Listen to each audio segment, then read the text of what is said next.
ಸಾಯಿರಾಮ್. ಆತ್ಮೀಯ ವೀಕ್ಷಕ ಬಾಂಧವರಿಗೆಲ್ಲ ಇವತ್ತಿನ ಜೀವನಾಮೃತ ಕಾರ್ಯಕ್ರಮಕ್ಕೆ ಸ್ವಾಗತ ಸುಸ್ವಾಗತ.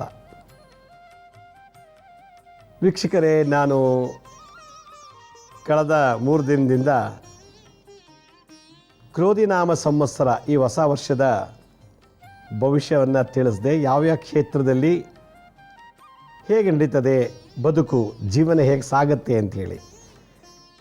ಅದಾದಮೇಲೆ ಮೇಷರಾಶಿ ಹೇಳಿದೆ, ವೃಷಭ ರಾಶಿಗೂ ಕೂಡ ತಿಳಿಸ್ಕೊಟ್ಟೆ.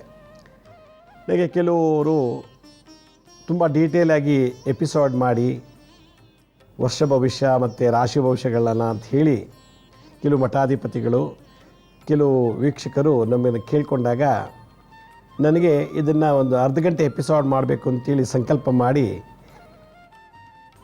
ಮೊನ್ನೆ ಮೇಷರಾಶಿ ವೃಷಭ ರಾಶಿ ಬಗ್ಗೆ ತಿಳಿಸ್ದೆ. ಇವತ್ತು ಮಿಥುನ ರಾಶಿ ಈ ವರ್ಷ ಹೇಗಿರುತ್ತದೆ. ಮಿಥುನ ರಾಶಿಯಲ್ಲಿ ಯಾರ್ಯಾರು ಹುಟ್ಟಿದಾರೋ ಅವರು ಈ ಕ್ರೋಧಿನಾಮ ಸಂವತ್ಸರದಲ್ಲಿ, ಅದರಲ್ಲೂ ಪ್ರತಿ ತಿಂಗಳು ನೆಕ್ಸ್ಟ್ ಯುಗಾದಿ ಬರೋವರೆಗೂ, 2025 ಯುಗಾದಿ ಹಬ್ಬ ಬರೋವರೆಗೂ ಮೇಯ್ನಾಗಿ ಮುಖ್ಯವಾಗಿ ಏನಾಗ್ಬೋದು ಅನ್ನೋ ವಿಚಾರನ ನಾನು ಗುರು ಗೋಚಾರ, ಯುಗಾದಿ ಭವಿಷ್ಯ, ನಕ್ಷತ್ರ ಮತ್ತು ರಾಶಿಗಳ ಆಧಾರದ ಮೇಲೆ ಈ ಒಂದು ಮಿಥುನ ರಾಶಿಯ ಬಗ್ಗೆ ಭವಿಷ್ಯನ ಹೇಳಲಿಕ್ಕೆ ಪ್ರಯತ್ನ ಪಡ್ತೀನಿ. ಮಿಥುನ ರಾಶಿ ಈ ವರ್ಷ ಅಂದರೆ ಈ ಕ್ರೋಧಿನಾಮ ಸಂವತ್ಸರ 12ನೇ ಮನೆಯಲ್ಲಿ ಗುರು, 9ನೇ ಮನೆಯಲ್ಲಿ ಶನಿ, 10ನೇ ಮನೆಯಲ್ಲಿ ರಾಹು, 4ನೇ ಮನೆಯಲ್ಲಿ ಕೇತು ಇರೋದ್ರಿಂದ ಈ ಮಿಥುನ ರಾಶಿಯವರಿಗೆ ಸ್ವಲ್ಪ ಎಲ್ಲದರಲ್ಲೂ ಅಶುಭ ಅಂತ ಹೇಳ್ಬೋದು. ಮದುವೆ ಆಗೋ ವಿಚಾರ, ಸಂತಾನದಲ್ಲೇ ಆಗಲಿ, ಕೆಲಸದಲ್ಲೇ ಆಗಲಿ. 12ನೇ ಮನೆ ಗುರು, 9ನೇ ಮನೆ ಶನಿ, 10ನೇ ಮನೆ ರಾಹು ಮತ್ತು 4ನೇ ಮನೆ ಕೇತು, ಈ 4 ಗ್ರಹಗಳು ಈ ವರ್ಷ ಇವರಿಗೆ ಅಶುಭ ಫಲವನ್ನು ಕೊಡುತ್ತೆ. ವರ್ಷದ ಆರಂಭ ಅಂದರೆ 9ನೇ ತಾರೀಕು ನಂತರ ಹೋದ ವರ್ಷೆಲ್ಲ ತುಂಬ ಅನಾರೋಗ್ಯದಲ್ಲಿದ್ದರು, ಈಗ ಸ್ವಲ್ಪ ಆರೋಗ್ಯ ಚೇತರಿಸ್ಕೊಳ್ತಾರೆ. ಈ ಲ್ಯಾಂಡ್ಗೆ ಸಂಬಂಧಪಟ್ಟಂಥದ್ದು, ಜಮೀನು ಅಂದರೆ ಹೊಲ ಗದ್ದೆ, ತೋಟ, ಫಾರ್ಮ್ ಹೌಸು, ಸೈಟು, ಈ ಥರ ವಿಚಾರದಲ್ಲಿ ತಡೆ ಹಿಡ್ದಿತ್ತು ಅವ್ರಿಗೆ ಇಷ್ಟು ವರ್ಷ. ಅದು ಇವಾಗ ಈ ತಿಂಗಳಲ್ಲಿ, ಏಪ್ರಿಲ್ ತಿಂಗಳಲ್ಲಿ ಅವ್ರಿಗೆ ಭಾಳಷ್ಟು ಲಾಭ ಆಗುತ್ತೆ. ಕೊಡಬೇಕಾದ ದುಡ್ಡೆಲ್ಲ ಕೊಡೋಕ್ಕೆ ಬರ್ತದೆ, ಕೊಡ್ತಾರೆ. ಎಲ್ಲರೂ ಇನ್ವೆಸ್ಟ್ ಮಾಡಿದ ದುಡ್ಡು ವಾಪಸ್ ಬರುತ್ತೆ. ಸ್ವಲ್ಪ ಧನದ ಲಾಭ ಇದೆ ಈ ತಿಂಗಳಲ್ಲಿ, ಏಪ್ರಿಲ್ ಮಂತಲ್ಲಿ. ಯಾಕಂದರೆ ಇದು ವರ್ಷದ ಆರಂಭ, ವರ್ಷದ ಮಾಸ ಇದು ಏಪ್ರಿಲ್ಲು. ಇದರಿಂದ ಮಿಥುನ ರಾಶಿಯವರಿಗೆ ಭಾಳಷ್ಟು ಈ ತಿಂಗಳು ಒಳ್ಳೆಯದಾಗತ್ತೆ. ಆದರೆ ಮೇ, ಜೂನ್, ಜುಲೈನಲ್ಲಿ ಏನಾಗ್ಬೋದು, ಮುಂದಿನ ತಿಂಗಳು ಏನಾಗ್ಬೋದು ಅನ್ನೋ ವಿಚಾರ ನೋಡಿದಾಗ ಮೇ ಮಂತಲ್ಲಿ ಸ್ವಲ್ಪ ದುಡ್ಡಿನ ನಷ್ಟ ಅವರಿಗೆ, ಧನಹಾನಿ ಅಂತ ಹೇಳ್ತಾರೆ. ಏನೇ ಖರ್ಚು ಇನ್ವೆಸ್ಟ್ ಮಾಡಿದ್ರು ಕೂಡ ಲಾಭ ಬರೋದಿಲ್ಲ, ಕಳ್ಕೊಳ್ತಾ ಹೋಗ್ತಾರೆ. ಯಾವುದೇ ಕೆಲಸ ಮಾಡಿದ್ರು, ಇಂಟ್ರಿಗೆ ಹೋಗಬೇಕು, ಜಾಬ್ಗೆ ಅಪ್ಲೈ ಮಾಡಬೇಕು, ಮದುವೆ ಹೆಣ್ಣು ನೋಡೋಕೋಬೇಕು, ಗಂಡು ನೋಡೋಕ್ಕೆ ಹೋಗಬೇಕು, ಅಥವಾ ಏನೋ ಒಂದು ಕೆಲಸ ಕಾರ್ಯ ಮಾಡ್ತಿದ್ದರೆ ಮೇ ಮಂತಲ್ಲಿ ಮಿಥುನ ರಾಶಿಯವ್ರಿಗೆ ಏನೇ ಕಾರ್ಯ ಮಾಡಿದ್ರು ಹಾನಿ ಅಂತ ಹೇಳುತ್ತೆ. ಇದಕ್ಕಿದ್ದಾಗೆ ಮೇ ಮಂತಲ್ಲಿ ಆರೋಗ್ಯ ಕೆಡೋ ಚಾನ್ಸಸ್ ಉಂಟು. ಅಂದರೆ ನೆಗಡಿ, ತಲೆನೋವು, ವಾಂತಿ, ಬೀದಿ ಅದೆಲ್ಲ ಬೇಡ, ದಿಢೀರ್ನೆ ದೊಡ್ಡ ಕಾಯಿಲೆಗಳು, ಆ ಥರ ರೋಗ ಸಿಂಪ್ಟಮ್ಸ್ ಇದೆ ಅಂತ ಹೇಳುತ್ತೆ. ಈ ಮಿಥುನ ರಾಶಿಲಿ ಇರುವಂಥವ್ರು ಮೇ ಮಂತಲ್ಲಿ ಹೆಚ್ಚಿಗೆ ಪ್ರಯಾಣ ಮಾಡದೇ ಇರೋದು ಒಳ್ಳೆಯದು. ಯಾಕಂತಂದರೆ ವಾಹನಗಳಿಂದ ಸ್ವಲ್ಪ ತೊಂದರೆ ಆಗೋ ಚಾನ್ಸಸ್ ಉಂಟು. ಅದಕ್ಕೆ ವಾಹನದಲ್ಲಿ ಹೋಗುವಾಗ ಜಾಗ್ರತೆಯಿಂದ ಹೋಗಿ ಅಂತ ಹೇಳ್ತಾ ಇದ್ದೀನಿ. ಇದಕ್ಕೇನು ಪರಿಹಾರ ಇದೆ ಅಂತ ನಾನು ಕೊನೆಯಲ್ಲಿ ತಿಳಿಸ್ತೀನಿ. ಹಾಗಂತ ನಮ್ಮ ಮನೆಯಲ್ಲೇ ಕೂತ್ಕೊಳ್ಳೋಕ್ಕಾಗಲ್ಲ, ಪ್ರಯಾಣ ಮಾಡಬೇಕು, ಆಫೀಸ್ಗೆ ಹೋಗಬೇಕು, ಮತ್ತು ಭಾಳಷ್ಟು ಕೆಲಸಗಳಿಗೆ ನಾವು ಹೊರಗಡೆ ಹೋಗಬೇಕಾಗಿ ಬರುತ್ತೆ. ಜಾಗ್ರತಾಗಿರಿ ಅಂತಂದ ಕ್ಷಣಕ್ಕೆ ನಾವು ಮನೆ ಬಿಟ್ಟು ಹೋಗಬಾರ್ದಾ ಅನ್ನೋದಲ್ಲ, ಅದಕ್ಕೊಂದು ಪರಿಹಾರ ಇದೆ. ನಾನು ಹೇಳ್ತೀನಿ ಮೇ ತಿಂಗಳಲ್ಲಿ ಏನಾಗ್ಬೋದು ಅಂತೇಳಿ. ಜೂನ್ ತಿಂಗಳಲ್ಲಿ ಮಿಥುನ ರಾಶಿಯವ್ರಿಗೆ ಈಗೇನು ಬಿಸ್ನೆಸ್ಸಲ್ಲಿರ್ಬೋದು, ಉದ್ಯೋಗದಲ್ಲಿರ್ಬೋದು, ಆ್ಯಕ್ಟಿಂಗಲ್ಲಿರ್ಬೋದು, ಮ್ಯೂಸಿಕಲ್ಲಿರ್ಬೋದು, ಪೇಂಟಿಂಗಲ್ಲಿರ್ಬೋದು, ಕೃಷಿಯಲ್ಲಿರ್ಬೋದು, ರಾಜಕೀಯದಲ್ಲೇ ಇರ್ಬೋದು, ಯಾವುದೇ ಕ್ಷೇತ್ರದಲ್ಲೂ ಕೂಡ ಅವರು ಅಂದ್ಕೊಂಡಿರೋಷ್ಟು ಜಯ ಪ್ರಾಪ್ತಿ ಆಗೋದಿಲ್ಲ. ಅಡೆತಡೆ ಮತ್ತು ಮಾನಹಾನಿ, ನಿಷ್ಠುರ, ಜಿಗುಪ್ಸೆ ಕಾರ್ಯದಲ್ಲಿ ಅವರಿಗೆ ಸಕ್ಸಸ್ ಆಗೋದಿಲ್ಲ. ಅವ್ರು ಮಾಡೋ ಕೆಲಸಗಳೆಲ್ಲ ಜೂನ್ ತಿಂಗಳಲ್ಲಿ ಯಾವುದೇ ರೀತಿ ಸಕ್ಸಸ್ ಆಗೋದಿಲ್ಲ ಮಿಥುನ ರಾಶಿಯವರಿಗೆ. ಅವರಿಗೆ ಜೂನಲ್ಲೂ ಕೂಡ ಆರೋಗ್ಯದಲ್ಲಿ ತುಂಬ ತೊಂದರೆಗಳು ಬರ್ತದೆ. ಹೀಗಾಗಿ ಹಾಸ್ಪಿಟ್ಲ್ ಚಾರ್ಜ್ ಜಾಸ್ತಿ, ಮೆಡಿಷನ್ಗೆ ಇನ್ವೆಸ್ಟ್ ಮಾಡೋದು, ಆಸ್ಪತ್ರೆಗೆ ಹೋಗೋದು, ಹೆಚ್ಚೆಚ್ಚಿಗೆ ಮೆಡಿಷನ್ ತೊಗೊಂಬಂದು ಕಾಯಿಲೆ ಗುಣ ಮಾಡ್ಕೊಳ್ಳೋಕ್ಕೆ ಮನಸ್ಸು ಮಾಡೋದು. ಹೀಗಾಗಿ ಆಸ್ಪತ್ರೆ ಮೆಡಿಷನ್ಸಲ್ಲಿ ದುಡ್ಡು ಇನ್ವೆಸ್ಟ್ ಮಾಡಿ ಸ್ವಲ್ಪ ದುಡ್ಡನ್ನು ಕಳ್ಕೊಳ್ತಾರೆ ಈ ಮಿಥುನ ರಾಶಿ. ಅಂದರೆ ಮಿಥುನ ರಾಶಿ ಜೂನಲ್ಲಿ ಅವ್ರಿಗೆ ಯಾವುದೇ ರೀತಿ ಶುಭ ಫಲ ಇಲ್ಲ ಅಂತ ಹೇಳಿದವರು. ಜುಲೈನಲ್ಲಿ ಮತ್ತೆ ಅವ್ರಿಗೆ ಬರೋ ದುಡ್ಡೆಲ್ಲ ಈಗ 500 ರೂಪಾಯಿ ಬಂದರೆ ಒಂದು 5,000 ರೂಪಾಯಿ ಖರ್ಚಿರುತ್ತೆ. ದುಡ್ಡು ಕೊಟ್ಟರೆ ವಾಪಸ್ ಕೊಡೋಲ್ಲ, ಕೊಟ್ಟಿರೋರು ವಾಪಸ್ ಕೊಡೋದಿಲ್ಲ. ಈ ಥರದಲ್ಲಿ ಧನದಿಂದ ಧನ ಚಿಂತನೆ, ಮನೆ ಒಳಗೆ ಒಬ್ಬೊಬ್ಬರಲ್ಲಿ ಅಂಡರ್ಸ್ಟ್ಯಾಂಡಿಂಗ್ ತಪ್ಪೋಗಿ ಗಲಾಟೆಗಳು ಶುರುವಾಗುತ್ತೆ. ಗೃಹ ಕಲಹ, ಸಂಬಂಧಗಳಲ್ಲಿ ಕಲಹ ಅಂತ ಹೇಳ್ತಾರೆ. ಸಿಕ್ಕಾಪಟ್ಟೆ ಖರ್ಚು ವೆಚ್ಚಗಳು, ಸಾಲ ನಾಡು ಮಾಡಿ ಒಂದು ಖರ್ಚು ಮಾಡಬೇಕು. ಏನಾದ್ರು ಒಡವೆ ವಸ್ತು ಅಡ ಇಟ್ಟಾರು ತೊಗೊಂಡೋಗಿ ದುಂದು ಖರ್ಚು ಮಾಡಬೇಕು ಅಂತ ಹೇಳ್ತಾರೆ. ಕೆಲವ್ರಿಗೆ ಊರು ಬಿಟ್ಟು ಬೇರೆ ಕಡೆ ಹೋಗೋ ಅವಕಾಶ ಉಂಟು, ಅಥವಾ ಇಲ್ಲಿಂದ ಬೇರೆ ಕಡೆ ಟ್ರಾನ್ಸ್ಫರ್ ಆಗೋದುಂಟು, ಪ್ರಮೋಷನ್ ಸಿಗೋದುಂಟು, ಉದ್ಯೋಗದಲ್ಲಿ ಬದಲಾವಣೆ, ಅಥವಾ ಈಗಿರೋ ಕೆಲಸದಲ್ಲೇ ರಾಜೀನಾಮೆ ಕೊಟ್ಟು ಬೇರೆ ಕೆಲಸಕ್ಕೆ ಹೋಗ್ಬೋದು. ಜುಲೈನಲ್ಲಿ ಮಿಥುನ ರಾಶಿಯವರಿಗೆ ಸ್ವಲ್ಪ ಹಣಕಾಸಿನ ವಿಷಯದಲ್ಲಿ ತುಂಬ ಅಡೆತಡೆಗಳಿರ್ತದೆ, ಭಾಳಷ್ಟು ತೊಂದರೆಗಳಿರ್ತದೆ. ರಾಜಕೀಯ ಕ್ಷೇತ್ರದಲ್ಲಿದ್ದಂಥವ್ರಿಗೆ ಅವಮಾನ, ನಿಂದನೆ, ಅಪಪ್ರಚಾರಗಳು. ರಾಜಕೀಯ ಕ್ಷೇತ್ರದಲ್ಲಿ ಯಾರು ಇರ್ತಾರೋ ಮಿಥುನ ರಾಶಿಯಲ್ಲಿ ಉಳ್ಳೋವಂಥವ್ರು ಸ್ಥಾನಮಾನ ಮತ್ತು ಹೆಸರಿಗೆ ತಕ್ಕಂತೆ ಧಕ್ಕೆ, ಅವಮಾನ, ನಿಂದನೆ, ಧಿಕ್ಕಾರ ಇದರಿಂದ ನರಳುತ್ತಾರೆ ಅಂತ ಹೇಳ್ತಾರೆ.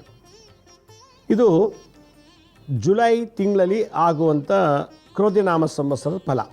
ಮಿಥುನ ರಾಶಿ ಈ ವರ್ಷ ಆಗಸ್ಟ್ ತಿಂಗಳಲ್ಲಿ ಹೇಗಿರ್ತಾರೆ ಅಂತಂದರೆ, ಈ ಬಂಧುಗಳಿಂದ ಗಂಡನ ಸಂಬಂಧ, ಹೆಂಡತಿ ಸಂಬಂಧ, ಅಥವಾ ಮಗಳ ಕಡೆಯಿಂದ, ಮಗನ ಕಡೆಯಿಂದ, ಈ ಥರದಲ್ಲಿ ಸಂಬಂಧ ಇರುವಂಥ ಬಂಧುಗಳಿಂದ ಸ್ವಲ್ಪ ನಿಮಗೇನಾದ್ರು ಹಣಕಾಸಿನ ಸಮಸ್ಯೆ ಇದ್ದರೆ ಅದು ಪರಿಹರಿಸ್ತಾರೆ. ಕೋರ್ಟು ಅಥವಾ ಬಿಸ್ನೆಸ್ ವಿಚಾರದಲ್ಲಿ, ಎಜುಕೇಷನ್ ವಿಷಯದಲ್ಲಿ ಏನಾದ್ರು ಸಮಸ್ಯೆಗಳಿದ್ದರೆ ಮುಂದೆ ಬಂದು ನಿಮಗೆ ಹೆಲ್ಪ್ ಮಾಡಿ ನಿಮ್ಮ ಸಮಸ್ಯೆನ ಪರಿಹಾರ ಮಾಡಿಕೊಡ್ತಾರೆ ಈ ಮಿಥುನ ರಾಶಿಯವರಿಗೆ ಆಗಸ್ಟ್ ತಿಂಗಳಲ್ಲಿ. ಮತ್ತು ಆಗಸ್ಟ್ ತಿಂಗಳಲ್ಲಿ ಕೂಡ ಇವರಿಗೆ ತುಂಬ ಖರ್ಚು, ಲಾಭನೇ ಇಲ್ಲ, ಸೇವ್ ಮಾಡೋಕ್ಕೆ ಆಗಲ್ಲ, ಧನಹಾನಿ, ಏನೇ ಕೆಲಸ ಮಾಡೋದು ಇವ್ರಿಗೆ ಆಗೋದಿಲ್ಲ. ಅದರಿಂದ ಮಿಥುನ ರಾಶಿಯವರು ಆಗಸ್ಟ್ ತಿಂಗಳಲ್ಲಿ ನೀವೇನಾದ್ರು ಮಾಡಬೇಕು ಅನ್ನೋದ್ರೆ ನಿಮ್ಮ ಕಡೆಯಿಂದ ಏನೂ ಸಕ್ಸಸ್ ಆಗೋಲ್ಲ. ಅದರ ಬದಲು ಬೇರೆಯವ್ರ ಹೆಸರಿನಲ್ಲಿ, ನಿಮ್ಮ ಮನೆ ಯಾರಿದ್ದಾರೋ, ಅಕ್ಕ ತಂಗಿರೋ, ಅಣ್ಣ ತಮ್ಮಂದಿರು, ಗಂಡ ಹೆಂಡತಿ, ಈ ಥರವ್ರ ಹೆಸರಿನಲ್ಲಿ ನೀವೇನಾದ್ರು ಮಾಡಿದ್ರೆ ಸ್ವಲ್ಪ ನಿಮಗೆ ಕಾರ್ಯದಲ್ಲಿ ಸಕ್ಸಸ್ ಆಗುವಂಥ ಸಾಧ್ಯತೆ ಇದೆ ಅನ್ನೋದನ್ನು ತಿಳಿಸೋಕ್ಕೆ ಇಷ್ಟಪಡ್ತೀನಿ. ಇಲ್ಲಿ 2024 ಸೆಪ್ಟೆಂಬರ್ನಲ್ಲಿ ಮಿಥುನ ರಾಶಿಯವರಿಗೆ ಉದ್ಯೋಗದಲ್ಲಿ ಸ್ವಲ್ಪ ಬೋನಸ್ ಸಿಗ್ಬೋದು, ಬೇರೆ ಜಾಗಕ್ಕೆ ಹೋಗ್ಬೋದು, ಬೇರೆ ಜಾಬೇ ಚೇಂಜ್ ಆಗ್ಬಾರ್ದು, ಅಥವಾ ಸ್ಯಾಲ್ರಿ ಹೈಕ್ ಆಗ್ಬೋದು, ಪ್ರಮೋಷನ್ ಸಿಗ್ಬೋದು. ಮಿಥುನ ರಾಶಿಯವರಿಗೆ ಸೆಪ್ಟೆಂಬರ್ನಲ್ಲಿ ಇದು ಖಂಡಿತ ಆಗುತ್ತೆ. ಆದರೆ ಸೆಪ್ಟೆಂಬರ್ ತಿಂಗಳಲ್ಲಿ ಮಿಥುನ ರಾಶಿಯವರಿಗೆ ಬೆಂಕಿಯಿಂದ ಕೆಲವು ಅವಘಡಗಳಾಗತ್ತೆ. ಕೈ ಸುಟ್ಕೋಬೋದು ಬೆಂಕಿಯಿಂದ, ಅಥವಾ ಶಾರ್ಟ್ ಸರ್ಕ್ಯೂಟ್ ಆಗ್ಬೋದು, ಗ್ಯಾಸ್ ಸಿಲಿಂಡರ್ದು ಯಾವುದೋ ಹೋಟ್ಲಲ್ಲಿ ದೀಪ ಹಚ್ಚುವಾಗ ಬೆಂಕಿ ಹತ್ಕೋಬೋದು. ಮಿಥುನ ರಾಶಿಯವರಿಗೆ ಸೆಪ್ಟೆಂಬರ್ ತಿಂಗಳಲ್ಲಿ ಕೆಲವು ಅಗ್ನಿ ದುರಂತಗಳಿರ್ತದೆ. ಎಜುಕೇಷನ್ಗೆ ಅಂತೇಳಿ ತುಂಬ ಖರ್ಚು ಮಾಡ್ತೀರಾ. ಉದಾಹರಣೆ, ಮಗನಿಗೆ ಯಾವುದೋ ಒಂದು ಸ್ಕೂಲ್ ಸೇರಿಸ್ಬಿಟ್ಟಿರ್ತೀವಿ ಒಂದು 50,000 ರೂಪಾಯಿ ಕೊಟ್ಟು, ಇಚ್ಛಲ್ಲೇ ಬೇರೆ ಕಡೆ ಇನ್ನೊಂದು ಕಡೆ ಚೆನ್ನಾಗಿ ಸಿಕ್ತು ಅಂತೇಳಿ ಆ ಸ್ಕೂಲ್ ಬಿಟ್ಟು ಇನ್ನೊಂದು ಸ್ಕೂಲ್ ಸೇರಿಸಿದ್ರೆ ಅದು 50,000 ರೂಪಾಯಿ ಕೊಡೋಲ್ಲ ಅವ್ರು ನಿಮಗೆ. ಈ ರೀತಿ ಧನಹಾನಿ. ಆಮೇಲೆ ಇನ್ಯಾವುದೋ ಪರ್ಚೇಸ್ ಮಾಡಬೇಕು ಅಂತ ಟೋಕನ್ ಅಡ್ವಾನ್ಸ್ ಕೊಟ್ಟಿರ್ತೀರ, ಅಥವಾ ಇನ್ನೊಂದು ಅಷ್ಟು ದುಡ್ಡು ಹಾಕ್ಬಿಟ್ಟಿರ್ತೀರಿ, ಬೇರೆ ಇದಕ್ಕಿಂತ ಚೆನ್ನಾಗಿ ಸಿಕ್ತು, ಮನೇನೋ ಲೀಸೋ ಯಾವುದೋ ಅಲ್ಲಿಗೋಗ್ಬೇಕು ಅಂತಾರೆ, ಅವ್ರು ಅದು ದುಡ್ಡು ಕೊಡೋಲ್ಲ. ಹೀಗೆ ಇನ್ವೆಸ್ಟ್ ಮಾಡಿ ಧನಹಾನಿ ಮಾಡ್ಕೊಳ್ಳೋದು, ಕೊಟ್ಟುಬಿಟ್ಟು ಧನಹಾನಿ ಮಾಡ್ಕೊಳ್ಳುವಂಥ ಯೋಗ ಈ ಮಿಥುನ ರಾಶಿಯವರಿಗೆ ಸೆಪ್ಟೆಂಬರ್ ತಿಂಗಳಲ್ಲಿ ಇದೆ.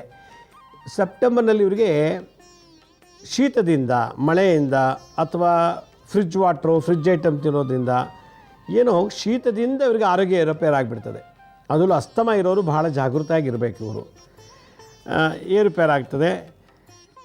ಇದಕ್ಕಿದಾಗೆ ಲಂಗ್ಸಲ್ಲಿ ಇನ್ಫೆಕ್ಷನ್ ಆಗ್ಬೋದು, ರಕ್ತಹೀನತೆ, ಮಂಡಿ ನೋವು. ಮಿಥುನ ರಾಶಿ ಸ್ತ್ರೀಯರಿಗೆ ಸೊಂಟ ಹಿಡ್ಕೊಳ್ಳೋದು, ಮಿಥುನ ರಾಶಿ ಸ್ತ್ರೀಯವರು ಬಿದ್ದು ಮೂಳೆಗೆ ಸಂಬಂಧಪಟ್ಟಂಥ ಕಾಯಿಲೆ ಬರುವಂಥದ್ದು. ಬಿದ್ದುಬಿಟ್ಟು ಫ್ರ್ಯಾಕ್ಚರ್ ಆಗ್ಬೋದು, ಪಟ್ಟಿ ಹಾಕ್ಸ್ಕೋಬೋದು, ಏನೋ ಒಂದು ಅಡೆತಡೆಗಳು ಆರೋಗ್ಯದಲ್ಲಿರ್ತದೆ.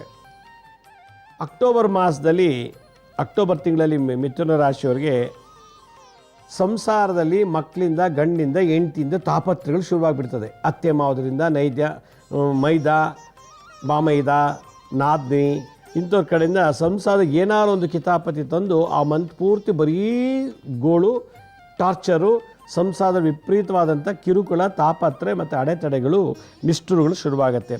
ಹೀಗಾಗಿ ಮನೆಯೊಳಗೆ ಈ ಥರ ಆಯ್ತಲ್ಲ, ಆಫೀಸಲ್ಲಿ ಈ ಥರ ಆಯ್ತು ಅಂತೇಳ್ಬಿಟ್ಟು ಚಿಂತೆ ಮಾಡಿ ನರದೌರ್ಬಲ್ಯ, ಬಾಡಿನಲ್ಲಿ ನರದೌರ್ಬಲ್ಯ, ಮನಸ್ಸಿನಲ್ಲಿ ಸಿಕ್ಕಾಪಟ್ಟೆ ಥಿಂಕ್ ಮಾಡಿ ಮಾನಸಿಕವಾಗಿ ದೌರ್ಬಲ್ಯತೆ ಹೆಚ್ಚಾಗುತ್ತೆ.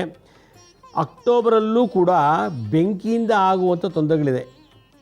ಬೆಂಕಿಯಿಂದ ತೊಂದರೆಗಳಾಗತ್ತೆ ಮಿಥುನ ರಾಶಿಯವರಿಗೆ ಅಕ್ಟೋಬರಲ್ಲೂ. ನಾನು ಆಗಲೇ ಹೇಳಿದೆ, ಸೆಪ್ಟೆಂಬರಲ್ಲೂ ಅಗ್ನಿಯಿಂದ ಆಗುವಂಥ ತೊಂದರೆ ಇದೆ. ಅಕ್ಟೋಬರಲ್ಲೂ ಕೂಡ ಮಿಥುನ ರಾಶಿಯವರಿಗೆ ಎಲ್ಲೋ ಒಂದು ಕಡೆ ಅಗ್ನಿಯಿಂದ, ಬೆಂಕಿಯಿಂದ ಕೆಲವು ತೊಂದರೆಗಳಾಗ್ಬೋದು. ಅದರಿಂದ ಭಾಳ ಕೇರ್ಫುಲ್ ಆಗಿರಬೇಕು ಅಕ್ಟೋಬರ್ ಮತ್ತು ಸೆಪ್ಟೆಂಬರ್ ಮಂತಲ್ಲಿ. ಎಲ್ಲ ಮಾಡ್ತಿದ್ದ ಕೆಲಸ ಚೆನ್ನಾಗಿ ಮಾಡ್ತಿದ್ವಿ, ಧೈರ್ಯವಾಗಿ, ಭಾಳ ಆನಂದವಾಗಿ. ಅಕ್ಟೋಬರ್ ತಿಂಗಳಲ್ಲಿ ಧೈರ್ಯನೇ ಕುಂದೋಗುತ್ತೆ, ಮೂಡೇ ಬರಲ್ಲ.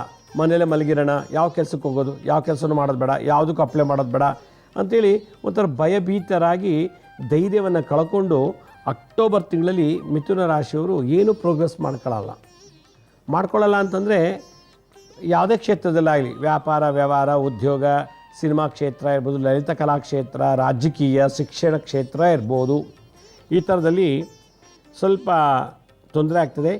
ಈ ಮಿಥುನ ರಾಶಿಯಲ್ಲಿ ಯಾರು ಹುಟ್ಟಿದಾರೋ ಮಕ್ಕಳು, ಹೆಣ್ಣಾಗಲಿ ಗಂಡಾಗಲಿ, ವಿದ್ಯಾರ್ಥಿಗಳು, ಅವರು ವಿದ್ಯಾಭ್ಯಾಸ ಅಷ್ಟು ಪ್ರೋಗ್ರೆಸ್ ಇರೋದಿಲ್ಲ ಈ ವರ್ಷ. ಯಾಕೆಂದರೆ 12ನೇ ಮನೆ ಗುರು, 9ನೇ ಮನೆ ಶನಿ, 10ನೇ ಮನೆ ರಾಹು, 4ನೇ ಮನೆ ಕೇತು ಇರೋದ್ರಿಂದ ವಿದ್ಯಾರ್ಥಿಗಳಲ್ಲಿ ನೆನಪಿನ ಶಕ್ತಿ ಕಮ್ಮಿ ಆಗುತ್ತೆ. ಸ್ಕೂಲ್ಗಂತ ಹೋಗ್ತಾರೆ, ಕಾಲೇಜಿಗಂತ ಹೋಗ್ತಾರೆ, ಅಲ್ಲಿಗೋಗಲ್ಲ, ಸಿನಿಮಾ ಥಿಯೇಟ್ರು, ಅಲ್ಲಿ ಇಲ್ಲಿ ಪಾರ್ಕು ಸುತ್ತ ಹಾಕೊಂಡು ಕಾಲ ಕಳೀತಾರೆ. ಹೀಗೆ 12th ಹೌಸಲ್ಲಿ ಗುರು ಈ ಥರ ಇವಾಗ ಏನಾಗುತ್ತೆ, ಭಾಳಷ್ಟು ಚಂಚಲತೆ ಎಲ್ಲ ಶುರು ಮಾಡ್ತಾರೆ. ನವಂಬರಲ್ಲಿ ಮತ್ತೆ ಸಂಸಾರದಲ್ಲಿ ತುಂಬ ಗಂಡ ಮನೆ ಬಿಟ್ಟು ಹೋಗ್ಬೋದು, ಹೆಂಡತಿ ಮುರಿಸ್ಕೊಂಡು ಅಪ್ಪನ ಮನೆಗೆ ಹೋಗ್ಬೋದು, ಇಲ್ಲ ಮಕ್ಕಳು ಮನೆ ಬಿಟ್ಟು ಹೋಗ್ಬೋದು. ಹೀಗೆ ಸಂಸಾರದಲ್ಲಿ ವಿರಹ, ದುಃಖ, ನೋವು ಈ ಥರ ಶುರುವಾಗ್ತದೆ. ನಿಮ್ಮನ್ನು ಯಾರು ನಂಬ್ಕೊಂಡಿರ್ತೀರೋ, ಮನೆ ಕೆಲಸದವ್ರು ಇರ್ಬೋದು, ಡ್ರೈವರ್ ಇರ್ಬೋದು, ಸ್ವಂತ ಅಣ್ಣ ತಮ್ಮಂದಿರ್ಬೋದು, ತುಂಬ ನಂಬಿರ್ತಿರಲ್ಲ, ಅವರು ನಿಮ್ಗೆ ಮೋಸ ಮಾಡ್ತಾರೆ. ನವಂಬರ್ ತಿಂಗಳಲ್ಲಿ ಕಾಯ್ತಾ ಇರ್ತಾರೆ, ನಿಮ್ಗೆ ಮೋಸ ಮಾಡೋದು ಯಾವಾಗ, ಇವ್ರಿಗೆ ಟೋಪಿ ಹಾಕೋದು ಯಾವಾಗ, ಇವ್ರಿಗೆ ಹೆಂಗಾರು ಮಾಡಿ ಇವ್ರು ಬಿಟ್ಟು ಹೋಗೋದು ಯಾವಾಗ ಅಂತೇಳಿ. ನವಂಬರ್ ತಿಂಗಳಲ್ಲಿ ನಿಮ್ಮ ಕೆಲಸದವರಿಂದ, ನಿಮ್ಮ ಕೈಗಳಿಗೆ ಕೆಲಸ ಮಾಡೋರು ಅಥವಾ ನಿಮ್ಮ ಕೊಲೀಗ್ಸಿಂದ, ನಿಮ್ಮ ಬಂಧು ಬಳಗದಿಂದ ಭಾರಿ ಘೋರವಾದಂಥ ಮೋಸ, ಅವರಿಂದ ತೊಂದರೆ. ಹೀಗಾಗಿ ನವಂಬರಲ್ಲಿ ನಿಮಗೆ ಸಾಕಷ್ಟು ಶತ್ರುಗಳು ಸೃಷ್ಟಿಯಾಗ್ತಾರೆ. ಶತ್ರುಗಳು ಸೃಷ್ಟಿಯಾಗೋದು ಯಾವಾಗ ಅಂತಲೇ ನವಂಬರ್ ಮಂತಲ್ಲಿ ಮಿಥುನ ರಾಶಿಯವರಿಗೆ.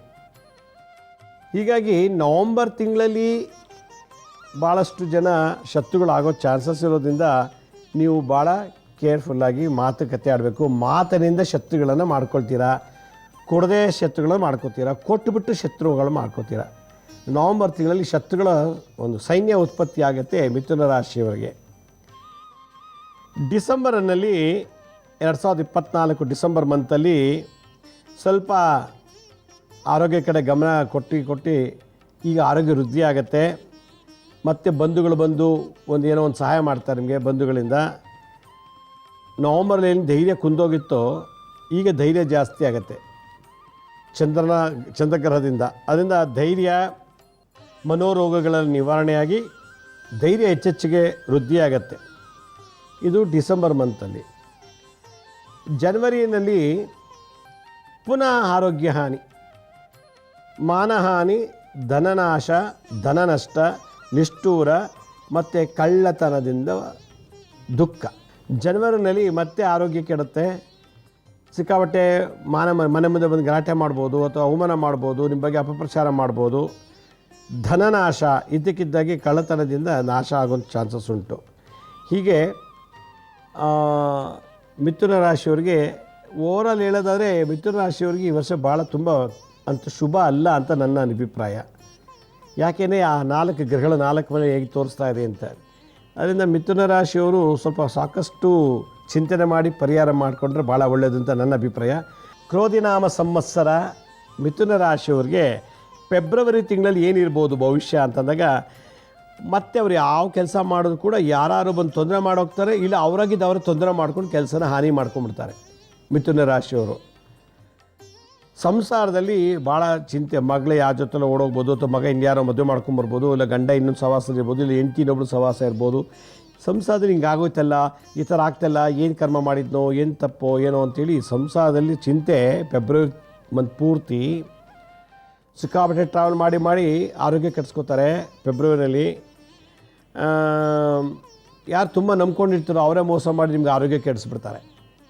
ಯಾರ ಮೇಲೆ ತುಂಬ ಡಿಪೆಂಡ್ ಆಗಿರ್ತಾರೋ ಅವರೇ ನಿಮಗೆ ಮೋಸ ಮಾಡಿ ಚಿಂತೆಗೊಳಗಾಗಿ ಆರೋಗ್ಯ ಕೆಡಿಸ್ಬಿಡ್ತಾರೆ ಈ ಫೆಬ್ರವರಿ ತಿಂಗಳಲ್ಲಿ ಮಿಥುನ ರಾಶಿಯವರಿಗೆ. ಮಾರ್ಚ್ ಕೊನೆಯ ತಿಂಗಳು, ಮಾರ್ಚ್ ಇಷ್ಟೆಲ್ಲ ಆದಮೇಲೆ ಹೊಸ ಸಂವತ್ಸರಕ್ಕೆ ಕಾಲಿಡ್ತಾ ಇದೆ. ಕ್ರೋಧಿ ನಾಮ ಸಂವತ್ಸರ ಮುಗಿತಾ ಇರೋದ್ರಿಂದ ಈ ಸಂಧಿ ಮಾಸ ಹಳೆದು ಹೋಗ್ತಾ ಇದೆ, ಹೊಸ ಸಂವತ್ಸರ ಬರ್ತದೆ. ಆಗ ನೀವು ಕೆಲಸ ಕಾರ್ಯಗಳು ಏನೇನು ತೊಡೆಗಳಿತ್ತೋ, ಅಡೆತಡೆಗಳಿತ್ತೋ ಅದೆಲ್ಲ ಮುಗಿದು ಕಾರ್ಯಸಿದ್ಧಿ ಆಗ್ತಾ ಬರುತ್ತೆ. ಆರೋಗ್ಯ ಪೂರ್ತಿ ನರಳಿದ್ರೀಗ ಏಪ್ರಿಲ್, ಮೇ, ಜೂನ್, ಜುಲೈ, ಆಗಸ್ಟಿಂದ ಆರೋಗ್ಯದಲ್ಲಿ ತುಂಬ ತೊಂದರೆ ಇತ್ತು. ಈಗ ಆರೋಗ್ಯ ಸುಧಾರಣೆ ಆಗುತ್ತೆ. ಮತ್ತು ಎಲ್ಲೋ ಒಂದು ಕಡೆ ಅಪ್ಪಿತಪ್ಪಿ ಆ ತಿಂಗಳಲ್ಲಿ ಕೆಲವು ಶುಭ ಕಾರ್ಯಗಳು ಮನೇಲಿ ನಡೀತದೆ. ಎಂಗೇಜ್ಮೆಂಟ್ ಇರ್ಬೋದು, ನಾಮಕರಣ, ಏನೋ ಒಂದು ಶುಭ ಕಾರ್ಯ ಆಗುತ್ತೆ. ಆ ಶುಭ ಕಾರ್ಯ ಮಾಡೋದ್ರಿಂದ ಧನ ನಷ್ಟ. ಕಾರ್ಯ ಮಾಡಬೇಕಲ್ಲ, ಸಾಲ ಮಾಡಿಕೊಂಡು ಬಂದು ಏನೋ ಮಾಡಿ ಅದನ್ನು ಮಾಡಿ ಶುಭ ಕಾರ್ಯಗಳನ್ನು ಮಾಡ್ತೀವಿ. ಹೀಗಾಗಿ ದುಡ್ಡು ನಷ್ಟ ಆಗುತ್ತೆ ಅಂತ ಹೇಳುತ್ತೆ. ಇಲ್ಲಿ ಅಗ್ನಿ ಅವಘಡ, ಅಗ್ನಿಯಿಂದ ಆಗುವಂಥ ತೊಂದರೆಗಳು ಮತ್ತು ಅಪಘಾತಗಳು, ಆರೋಗ್ಯದಲ್ಲಿ ಬರಿಯಾನಿ. ಓವರಾಲ್ ಮಿಥುನ ರಾಶಿಗೆ ಈ ವರ್ಷ ಅಷ್ಟು ಶುಭ ಇಲ್ಲ, ಕಂಪ್ಲೀಟಾಗಿ ಹೇಳೋದಾದರೆ. ಅದಕ್ಕೆ ಏನು ಮಾಡಬೇಕು ಅಂತಂದರೆ, ನವಗ್ರಹಗಳಿಗೆ ದಿನ ನಿತ್ಯ ಪ್ರದಕ್ಷಿಣೆ ಮಾಡಬೇಕು, ಇಲ್ಲ ನವಗ್ರಹ ಸ್ತೋತ್ರಗಳನ್ನು ಓದಬೇಕು. ಜಪ ಕುಸುಮ ಸಂಕಾಶಂ ಕಾಶಪೇಯಂ ಮಹಾತಿಥಂ ತಮೋರಿ ಸರ್ವ ಪಾಪಜ್ಞಂ ಪ್ರಣತೋಸ್ಮಿ ದಿವಾಕರಂ ದಧಿಚಂಕ ತುಷಾರಾಭಂ ಕ್ಷೀರೋಧಾಣವ ಸಂಭವಂ ನಮಾಮಿ ಶಶಿನಂ ಸೋಮಂ ಶಂಭೋ ಮರ್ಕಟಭೂಷಣಂ ಅಂತ ಹೇಳಿ ನವಗ್ರಹ ಶ್ಲೋಕಗಳಿದೆ. ಇದನ್ನು ಹೇಳ್ತಾ ಇರಬೇಕು. ಇಲ್ಲಿ ಓಂ ಮಹೋದರಾಯ ನಮಃ, ಓಂ ಏಕದಂತಾಯ ನಮಃ ಅನ್ನೋ ಗಣಪತಿ 2 ಮಂತ್ರ ಹೇಳಬೇಕಿಲ್ಲಿ.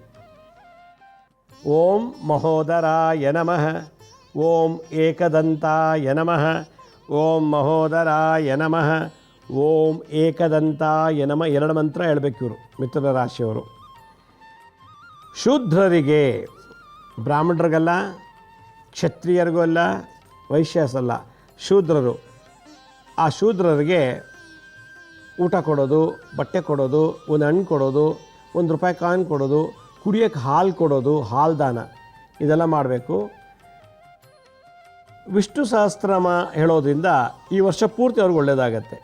ವಿಷ್ಣು ಸಹಸ್ರನಾಮ ಹೇಳಬೇಕು ಮಿಥುನ ರಾಶಿಯವರು. ಬುಧ ಗ್ರಹಕ್ಕೆ ನೀವು ಹೋಗಿ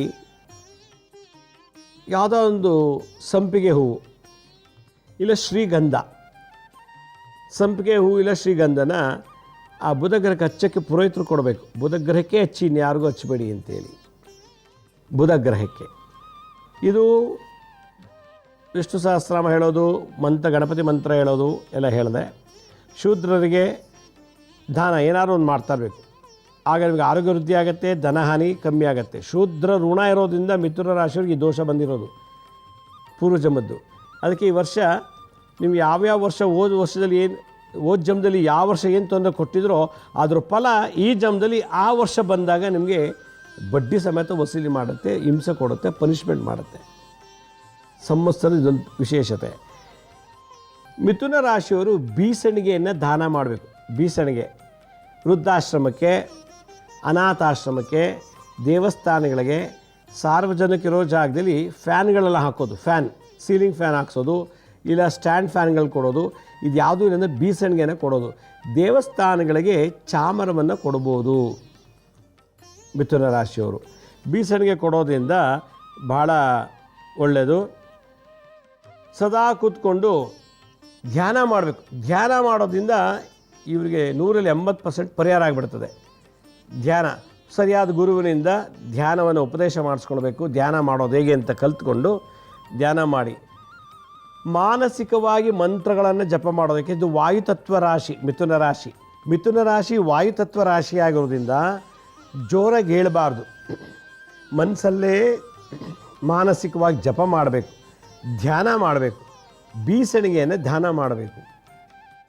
ಸಾಧ್ಯವಾದಷ್ಟು ಗಾಳಿ ಇರೋ ಜಾಗದಲ್ಲಿ, ಮರ ಸುತ್ತಲೂ ಹಸಿರಿರ್ತದೆ, ಗಾಳಿ ಇರೋ ಜಾಗದಲ್ಲಿ ಕೂತ್ಕೊಂಡು ಏನಾದರೂ ಒಂದು ಮಂತ್ರ ಜಪ.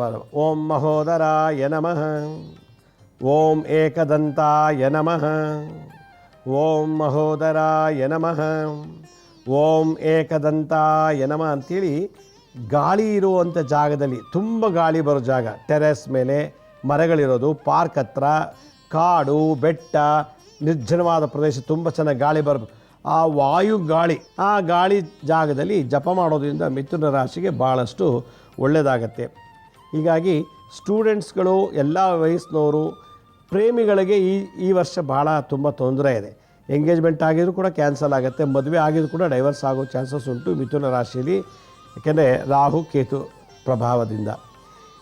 ವೀಕ್ಷಕರೇ, ಒಂದು ಸ್ಮಾಲ್ ಅನೌನ್ಸ್ಮೆಂಟು. ಪ್ರತಿ ಭಾನುವಾರ ನಾವು 1 ಗಂಟೆಗಳ ಕಾಲ ನಿಮ್ಮ ಫೋನ್ ಕರೆಯನ್ನು ಸ್ವೀಕರಿಸಿ ಪರಿಹಾರ ತಿಳಿಸುವಂಥ ಕಾರ್ಯಕ್ರಮ, ಗುರುಸ್ಪಂದನ ಕಾರ್ಯಕ್ರಮ ಮಾಡ್ತಾಯಿದ್ವಿ. ಇನ್ಮೇಲೆ ಭಾನುವಾರ ಹೊತ್ತಿರಲ್ಲ, ಅದು ಶನಿವಾರ ಹೊತ್ತು ಮಾಡ್ತಾಯಿದ್ದೀವಿ. ಇದೊಂದು ದಿನ ಬದಲಾವಣೆ ಬಗ್ಗೆ ಗಮನ ಇರಲಿ. ಸಮಯ ಬದಲಾವಣೆ ಇಲ್ಲ, 8ರಿಂದ 9ವರೆಗೆ ಇರುತ್ತೆ, ಆದರೆ ದಿನ ಬದಲಾವಣೆ ಇದೆ. ಭಾನುವಾರದ ಬದಲು ಶನಿವಾರ ಹೊತ್ತು ಇನ್ಮೇಲೆ ನಿಮ್ಮ ಫೋನ್ ಕಾಲ್ನ ರಿಸೀವ್ ಮಾಡಿ ಪರಿಹಾರ ತಿಳಿಸುವಂಥ ಒಂದು ಕಾರ್ಯಕ್ರಮ ನಡೆಸ್ಕೊಂಡು ಹೋಗ್ತೀವಿ.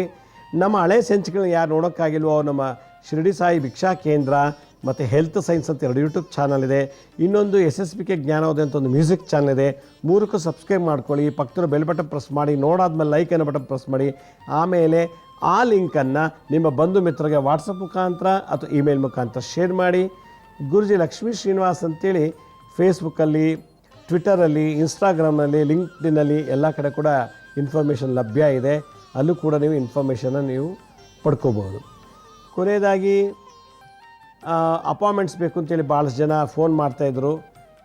ಈಗ ಅದರದ ಅವಶ್ಯಕತೆ ಇಲ್ಲ. ನಾನು ಸ್ಕ್ರೀನ್ ಮೇಲೆ ತೋರಿಸ್ತಾ ಇದ್ದೀನಿ ನೋಡಿ, www.lakshmisrinivas.in ಅಂತ ಲಾಗಿನ್ ಆಗಿ ನಿಮ್ಗೆ ಯಾವ ಡೇಟು ಯಾವ ಟೈಮ್ಗೆ ನೀವೇ ಅಪಾಯಿಂಟ್ಮೆಂಟ್ ಬುಕ್ ಮಾಡ್ಕೊಳ್ಳಿ. ಯಾರು ಬುಕ್ ಮಾಡ್ಕೋತಾರೋ ಅವರೇ ಸ್ವತಃ ಬಂದು ನನ್ನ ಭೇಟಿ ಮಾಡೋದು ಒಳ್ಳೆಯದು. ವಿತ್ ಜಾತಕ ಇರೋ ತೊಗೊಂಬಂದ್ರೆ ಒಳ್ಳೆಯದು. ಪ್ರಶ್ನೆ ಕೇಳೋರು ಬಂದರೆ ಭಾಳ ಒಳ್ಳೆಯದು. ಆಮೇಲೆ ಈ ಪಿಟ್ಸು, ಕ್ಯಾನ್ಸರು, ಲಕ್ವಾ, ಈ ಥರ ಕ್ರೋನಿಕ್ ಡಿಸೀಸಸ್ ಯಾವುದೇ ಪ್ರಾಬ್ಲಮ್ ಇರಲಿ, ಅದಕ್ಕೆ ಮೆಡಿಕಲ್ ರಿಪೋರ್ಟ್ಸ್ ಇತ್ತು ಅಂದರೆ ಅದಕ್ಕೆ ಸಂಬಂಧಪಟ್ಟಂಥ ಮೆಡಿಕಲ್ ರಿಪೋರ್ಟ್ ತಂದರೆ ಅದು ನೋಡಿ ನಾವು ಮೆಡಿಕಲ್ ಆಸ್ಟ್ರಾಲಜಿ ಪ್ರಕಾರ ಪರಿಹಾರ ನೀಡ್ಬೋದು ಅಂತ ಹೇಳ್ತಾ ಇವತ್ತಿನ ಸಂಚಿಕೆ ಮುಗಿಸ್ತಾ ಇದ್ದೀನಿ. ನಾಳೆ ಕಟಕ ರಾಶಿಯವ್ರದ್ದು ಈ ವರ್ಷ ಹೇಗಿರ್ತದೆ ಭವಿಷ್ಯನ ತಿಳಿಸ್ಕೊಡ್ತೀನಿ. ಅಲ್ಲಿವರೆಗೂ ನನ್ನ ನಮಸ್ಕಾರ. ಸಾಯಿರಾಮ್.